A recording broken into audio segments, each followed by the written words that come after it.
স্টোরিটা হাইড করে রাখতে বা তুমি সেভ একজনকে দেখাইতে চাও, তো এই ভিডিওটা তোমাদের জন্য।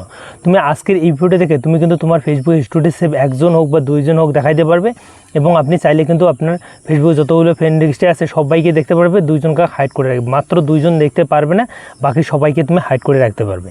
তো এই ভিডিওটা তোমাদের জন্য। তো দেখো, তোমার ফেসবুকের স্টোরিটা তুমি একজনকে সিলেক্ট করলে একজন দেখতে পারবে, দুইজন সিলেক্ট করলে দুইজনও দেখতে পারবে। আর আপনি যদি চাচ্ছেন, আপনাদের অনেকগুলো ফ্রেন্ড আছে, আপনি কিন্তু তার মধ্যে 5 জনকে বেছে নিয়েছেন, সেই 5 জনকে দেখাবেন না, আপনি শুধু সব প্রত্যেকেই দেখাবেন, তারপরেও পাবেন এই ভিডিওটা দেখার পর। তো ফেসবুকের হিস্ট্রি হাইড করা কিন্তু খুবই সহজ এবং সহজে আপনি পারবেন। তার জন্য আপনাদের আসতে হবে ফেসবুকের মধ্যে। তো এখানে আমরা চলে আসছি। তো এখান থেকে আমাদের এই স্টোরি অপশানটাতে ক্লিক করব।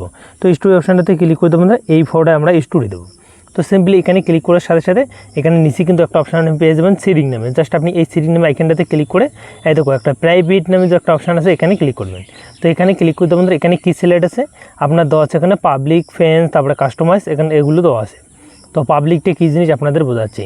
তো পাবলিকটা হলো তুমি যখনই স্টোরি দেবে, পাবলিক হলে তোমার ফ্রেন্ড যতগুলো আছে প্রত্যেকে দেখতে পারবে ফেসবুকে, এবং চাইলে যদি তোমাদের সঙ্গে অ্যাড ফ্রেন্ড কারো না থাকে তারপরে তোমার স্টোরিটা কিন্তু প্রোফাইলে গিয়ে দেখতে পারবে।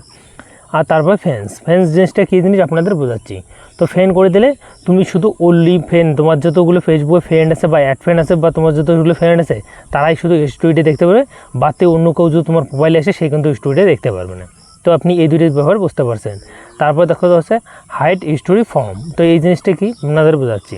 তো দেখো এখানে আপনাদের যতগুলো ফ্রেন্ড আছে, তো তার মধ্যে তুমি কিন্তু 5 জনকে স্টোরিটা দেখাবে না, বাকি প্রত্যেককে তুমি কিন্তু দেখাবে, বা তুমি একজনকে দেখাবে না, বাকি প্রত্যেককে তুমি কিন্তু স্টোরিটা দেখাতে চাও।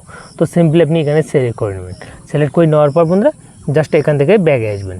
এখানে ব্যাগে আসার বন্ধু দেখো এখানে আমি কিন্তু 5 জনকে শুধু এই 4 জন দেখতে পারবে না, আর যতগুলো আমার ফ্রেন্ড আছে ফেসবুকের মধ্যে প্রত্যেকেই কিন্তু আমার স্টোরিটা দেখতে পারবে।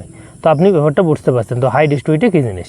এখন 3 নম্বর যে ইম্পর্টেন্ট সিস্টেম সেটা হলো কাস্টমাইজ। তো কাস্টমারটা কী জিনিস আপনাদের বোঝাচ্ছি। তো এটাই হলো আপনাদের মেন কিন্তু ঘটনা, এবং আপনি এটাতে আপনি কাজ করতে পারবেন। তো এটা হলো তুমি যদি চাচ্ছেন সে একজন হোক বা 2জন পার্সন হোক বা 1 পার্সন হোক, একজন হোক, আমি স্টোরিটা দেখাইতে চাই, বাকি যত আমার ফেসবুকে ফ্রেন্ড আছে তাদেরকে আমি স্টোরিটা দেখাবো না এবং তারা যেন দেখতে পায় না। তার জন্য আপনি সিম্পলি একজন হোক বা আপনাদের 2জন হোক বা 3জন হোক, এই 3 জন শুধু আমার স্টোরিটা দেখতে পারবে আমার ফেসবুকের মধ্যে, আর বাকি যতগুলো আমার ফ্রেন্ড আছে ফেসবুকের মধ্যে তারা কিন্তু কখনও দেখতে পারবে না। কারণ আমি কিন্তু এখানে কাস্টমাইজ করছি, কারণ এই কাস্টমাইজ অপশান কিন্তু এটাই। তো এটা করলে আপনি কিন্তু সেভ যাকে সিলেক্ট করবেন তারাই শুধু দেখতে পারবে, আর বাকি কাউকে কিন্তু দেখতে পারবে না, যত বড় তোমার ফ্রেন্ড থাক বা অ্যাড ফ্রেন্ড থাক দেখতে পারবে না। তো আপনি ব্যাপারটা বুঝতে পারছেন। আর এইগুলো এরকম করে কিন্তু আপনি এই 3টে জিনিস 4টে জিনিস আপনাদের কাজ করে ওখানে। তো আপনাদের ভিডিওটা যদি ভালো লাগে অবশ্যই লাইক করে চ্যানেলটি সাবস্ক্রাইব করে নেবেন। আর আপনার ফেসবুকের মধ্যে আপনি কিন্তু আপনার পাবলিক অপশনটা বন্ধ করে আপনি কিন্তু এরকম করে কিন্তু 1জন হোক 2জন হোক দেখাইতে পারবেন। আর আপনি যদি চাচ্ছেন আপনাদের ফ্রেন্ড খালি 2জনকে বাদ দিয়ে সবাইকে দেখাইতে, তো আপনি এরকম করে করতে পারেন। তো আই হোপ আপনাদের যদি ভিডিওটা ভালো লাগে অবশ্যই লাইক করে চ্যানেলটি সাবস্ক্রাইব